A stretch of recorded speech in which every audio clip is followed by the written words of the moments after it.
Сайн байцгаана уу? Эрхэм үзэгчдийн мэндийг хүргье. Өнөөдөр бол 2025 оны 7 сарын 23-ны лав гараг.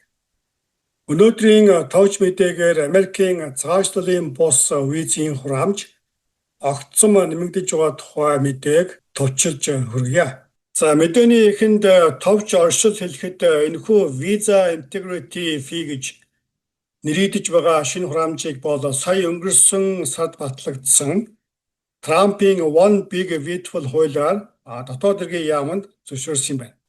За хэдийгээр өнөөдөр 7 сарын 23-ны байдлаар энэхүү шинэ хураамжийг хурааж мөрдөж эхлэегүй байгаа. Мөн үүнтэй холбоотой албан зааварчилгаа журам хараахан гараагүй байгаа боловч өнөөдрийн байдлаар олон нийтэд нэгэнт тодорхой болоод байгаа зарим нэгэн мэдээллийг та бүхэнтэй хуваалцъя.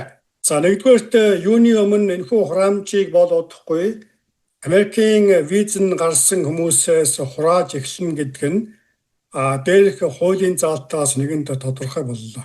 За хоёрдугаарт хураамжийн хэмжээ тодорхой байна. Шинэ хуулиар Америк нэгдсэн улсад төр визтэй ирж байгаа гадаадын иргэн тус бүрээс энэхүү Visa Integrity Fee гэх $250-ыг нэг удаа хураахаар болж байна. За энэхүү хураамжийн хэмжээ нь зөвхөн энэ санхүүгийн жилд буюу 2026 оны 9 сарын 30 хүртэл хүчинтэй байхаар улмаар жил бүр инфляцийн түвшинтэй уялдуулж хураамжийн хэмжээг өөрчлөх эрхийг дотоод хэргийн яамд зөвшөөрсөн байна. За тиймээс дараа жилээс эхлэн энэхүү хураамжийн хэмжээ өсөх хандлагатай байна. За гуравдугаарт энэхүү шинэ хураамж бол одоогийн хурааж байгаа визийн хураамж мөн бусад төлбөр хураамж дээр дахин нэмэлтээр хураахаар болсон гэдгийг энд дурдах нь зүйтэй. Харин шинэ хураамжийг зөвхөн визэн батлагдаж гарсан хүмүүсээс хураахаар заасан байна.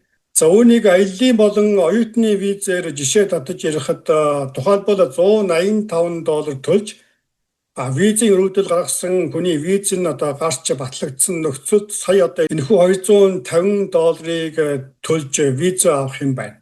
Харин визийг татгалзсан нөхцөлд энэхүү шинэ хураамж хамаархааргүй байна. За дөрөвдүгээрт энэ хураамж хэнд хамаарах вэ гэсэн асуулт байна.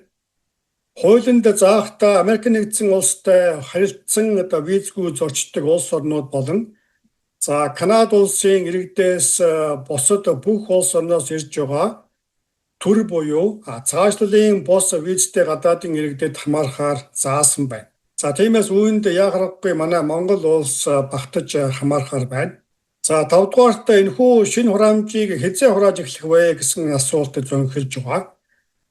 За өнөөдрийн байдлаар энэхүү хураамж хэзээ эхлэх зэрэг мэдээлэл олон нийтэд зарлаагүй байна. Ойрын хугацаанд дотоод хэргийн яам энэ тухай холбооны бүртгэлийн албанд бүртгүүлж олон нийтэд нээлттэй мэдээлнэ гэсэн хүлээлттэй байна. За энэ мэдээ гарсан даруйд эргэж мэдээлэх болно. За ингээд эцэст нь дээр дурдсан мэдээллүүдээс гадна мөн олон нийтэд тодорхой байгаа бас нэг мэдээлэл бол энэхүү $250-ийн хураамжийг буцаан олгох нөхцөлтэй гэж заасан юм байна. За энэхүү хураамжийг буцаан олгох нөхцөл нь бол тухайн хүн Америкт хууль болсоор ажил эрхлээгүй мөн визийн хугацаанд нутаг буцах гэсэн үндсэндээ хоёр нөхцөл заасан байна. За харин хуульчдын зүгээс иргэд энэхүү мөнгөө буцаан авах горилдлого тээх хэрэггүй гэдгийг анхааруулж байна. За учир нь хуулийн заахтаа энэхүү Visa Integrity Fee гэх шинэ хураамжийг зөвхөн тухайн хүний визийн хүчинтэй хугацаа дуусгар болсны дараа буцаан олгоно гэж заасан байна. За хэрвээ 10 жилийн визтэй хүн гэж тооцвол үндсэндээ 10 жилийн дараагаар энэхүү мөнгө буцаан авах эсэх тухай яригдана гэсэн үг юм.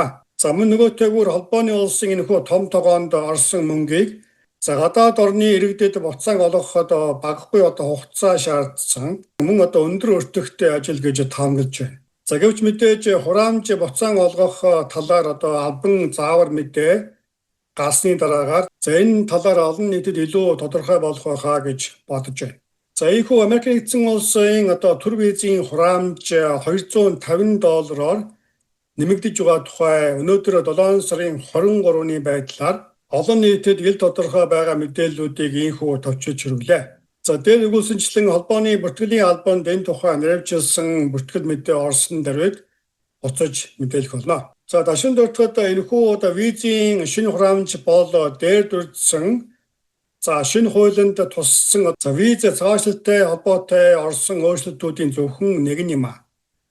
За тухайлбал А94 хураамжийн хэмжээ $6 байсан бол шинэ хуулиар $24 болж нэмэгдэж байгаа бол мөн асайлан мөрөгдөл нь хүлээгдэж байгаа буюу пендэн байгаа хүмүүс жил тутам $100 хураамж төлөх зэрэг шинэ өөрчлөлтүүд зохицуултууд орж байна. За өнөөдрийн мэдээгээр бол гол төлөв Америкаас гадна байгаа хүмүүстээ чиглэсэн мэдээллийг хүргэлээ. Харин цаашдаа энэхүү шинэ хуулийн хүрээнд Америкт амьдарч байгаа хүмүүст нөлөөлөх үец өөрчлөлтүүдийг мөн жиж мэдээлэх болно. За ингээд энэ дашрамд хэрвээ та манай сувгийг үзэж байгаа бол манай сувгт subscribe дарж бидний ажлыг дэмжээрэй гэж хичээнгүйлэн хүсэж байна. За ингээд өнөөдрийн товч мэдээнд анхаарлаа хандуулсанд баярлалаа. Дараагийн мэдээгээр удахгүй уулзъя.